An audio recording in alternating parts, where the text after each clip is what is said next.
What to know about what could have eased COVID-19 crisis in Thailand and confusion we all face during this state of emergency. This is me, Joe Shalowit from Voice Online, and I'll be telling you all about it.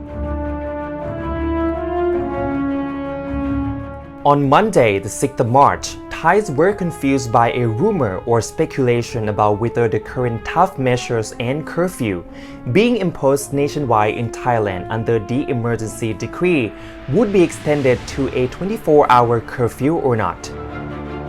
The speculation started after an official document by the Permanent Secretary for Ministry of Interior was released, telling all governors in every province in Thailand to prepare for stronger measure to inform people to stay home and follow Thai COVID-19 Administration Center announcement, to set up measures to prevent hoarding of goods and to report back to the ministry every day at 6 p.m.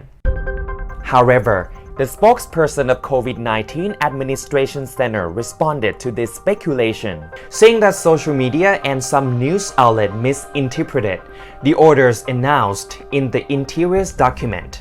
He also insisted that the 24-hour curfew was not to be imposed, as Thais are trying to adapt with the 10 p.m. curfew, unless situation gets worse and Thais are not following the curfew.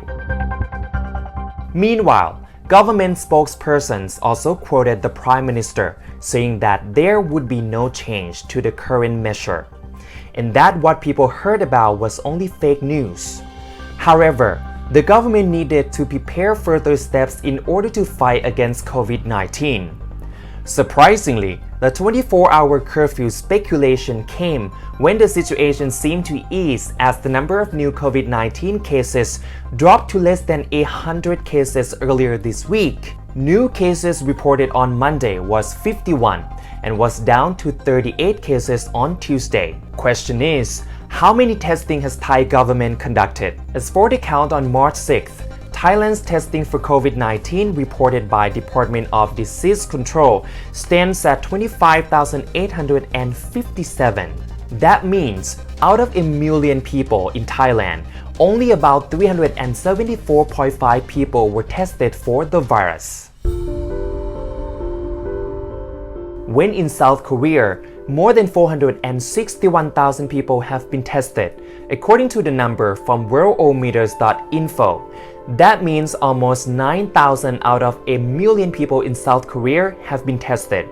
And Germany has conducted more than 918,000 testings, or at least 10,900 out of a million people were tested.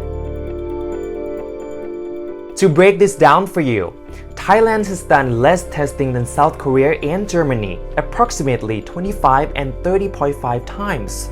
More importantly, Thailand found 4 times more positive cases than South Korea, whereas Germany found more positive cases than South Korea, up to 5 times. In conclusion, Thailand and Germany have such a long way to go in fighting those who have already been infected. Meanwhile, Pheu Thai opposition party, who won popular vote in last year's general election, has suggested solid measures to Thai government, and they could have actually worked if imposed in time. While Thais are being constantly confused by measures and regulations issued by the Thai government, Pheu Thai opposition party has commented that what Thai government is doing obviously does not work, let alone being effective. As คุณหญิงสุดารัตน์ เกยุราพันธ์ Head of Pheu Thai Strategy Committee said, imposing lockdown and stopping people from working to feed themselves without conducting such intensive search and testing for COVID-19 new cases won't stop the virus from spreading. She suggested that, first, the government must stop people from coming into the country and have those arriving in Thailand quarantined for 14 days in hotels provided by and under control of the government's public health officials. This is what should have been done 2 months ago. Instead, the government let the opportunity to contain the spread of the virus slip away.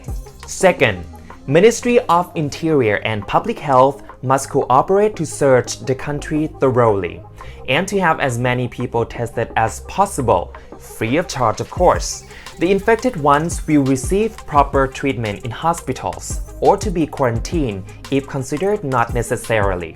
Once you have recovered from being sick, can return home. These are basic measures which have been proved working in many countries, namely China, Japan, Singapore, and Taiwan. Even Bill Gates has recently supported this idea as well. He said that these are only ways to stop the pandemic. Furthermore, sealing borders between provinces has caused public nuisance in some areas. Phang Nga province, for example, has announced lockdown measures since April 4th. Outsiders are not allowed to travel across its provincial border except those permitted by local authorities. However, a person was reported breaking this order by crossing the border on foot from Phuket into Phang Nga. As a result, Phang Nga's governor sent an official letter asking Phuket's governor to make sure people are following the lockdown measure. Tragically, 2 locals were shot dead by a village Hitman in Couldve Monastery, Tha Chana district in Surat Thani province, after being caught violating the 10 p.m. curfew. One of them was a monk and another was his assistant. The shooter has stayed at the crime scene and was arrested afterwards. He admitted to killing those 2 people as an act to defend himself. He told the police that after he saw the monk pull out a pistol and another man pull out a knife, he was frightened and fired 3 shots to both of them. This is What to Know by Voice Online. I'm Joe Sholowit reporting. Please click like, share, and subscribe, and I'll see you next time.